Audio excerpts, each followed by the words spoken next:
ये आप भी इसके अधिकारी, हर एक आदमी इसका अधिकारी है और इसको पा लेना चाहिए। जैसे एक दीप दूसरे दीप को जला सकता है,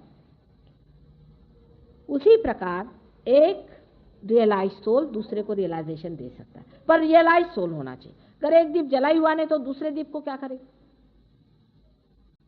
जब दूसरा दीप जल जाता है तो वो तीसरे को जला सकता है। इसी प्रकार ये घटना घटित होती है और आदमी के अंदर में लाइट आ जाती है। अब लाइट आने का मतलब ये नहीं कि आप लाइट देखते हैं, ये भी एक दूसरी अजीब सी चीज़ है कि लोग लाइट देखना चाहते हैं। देखना जब होता है तब वहाँ आप नहीं होते। जैसे कि समझ लीजिए आप जब बाहर हैं तो आप इस बिल्डिंग को देख सकते हैं, लेकिन जब आप अंदर आ गए तो क्या देखिएगा? कुछ भी नहीं। तब तो सिर्फ आप होते मात्र हैं, आप देखते नहीं हैं कुछ। जहाँ जहाँ देखना होता है तो सोचना कि आप अभी बाहर हैं। लाइट जो लोगों को दिखाई देती है ये शॉर्ट सर्किट हो जाता है ना, वैसी लाइट है, स्पार्क होता है।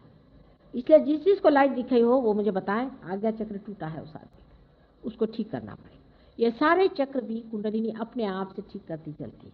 वो आपकी माँ है, आप हर एक की अलग अलग माँ है। वो आपकी, जिसको सुरति कहते हैं, वही यह सुरति है और ये अपने आप से चढ़ती है और अपने आप आपको ठीक करके वहाँ पहुँचा देती है। आप में अगर कोई दोष भी है वो भी हम समझ सकते हैं, वो भी वो बता देती कि इनका दोष ठीक कर दो। कोई गलती हो गई वो भी ठीक हो सकता है, लेकिन अपने को रिसेप्टिव मूड में रखना चाहिए कि हम इसे ले लें, प्राप्त कर लें और हो जाए। अब कल भी एक बात जो उठी थी वो आज भी दिमाग में किसी के उठ रही है कि कुंडलिनी अवेकनिंग तो लोग कहते हैं बड़ी मुश्किल चीज़ है, बड़ी कठिन चीज़ है, ये कैसे होती है? इसमें कोई नाचते हैं, कोई बंदर जैसे नाचते हैं, कोई कुछ करते हैं, कुछ भी नहीं होता। हमने हजारों की कुंडलिनी जागृत की और पार किया हुआ है, ऐसे कभी भी नहीं होता है। जो परमात्मा ने आपके उद्धार के लिए चीज़ रखी हुई है, आपके पुनर्जन्म के लिए आपकी माँ है, वो आपको कोई भी दुख नहीं देती, उल्टे आपको वो अत्यंत सुखदायी है। कैंसर जैसी बीमारी कुंडलिनी के अवेकनिंग से ठीक होती है, सारी बीमारी आपकी ठीक हो सकती है। इस तरह की बड़ी भारी प्रेमदायिनी, आशीर्वाददायिनी, इस तरह की बड़ी भारी शक्ति आपके अंदर में है। तो इस तरह की गलत धारणाएं कर लेना कि हम बंदर हो जाएंगे या मेंढक हो जाएंगे, आपको अति मानव जो बनाने वाली चीज़ है वो आपको क्या मेंढक बनाएंगे? इस चीज़ को आप समझ लें। अब ये कठिन होता है, वो उसके लिए कठिन है जो बेवकूफ़ है, जिसको मालूम नहीं।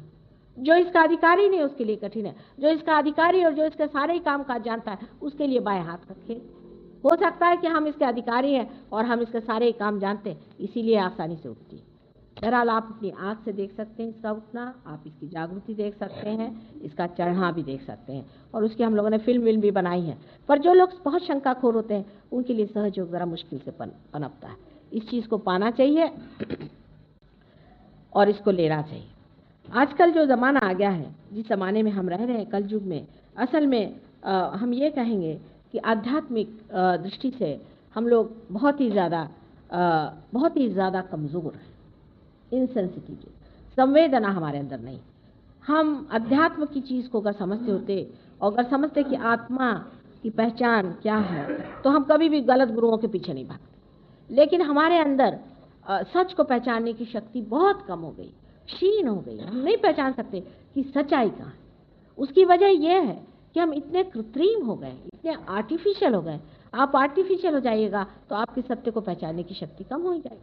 पर जैसे गांव में अभी मैं देखती कि गांव में लोग एकदम पहचान लेते, वो पहले पहचान लेते कि कौन असल है कौन नकल है। गांव के लोगों में नब्ज होती है इस चीज़ को पहचानने की। वो समझते हैं कि ये आदमी नकली है और ये आदमी असली। गाँव के जो सीधे साधे सरल परमात्मा से संबंधित लोग होते हैं वो इसको बहुत आसानी से पा लेते हैं, उनको एक क्षण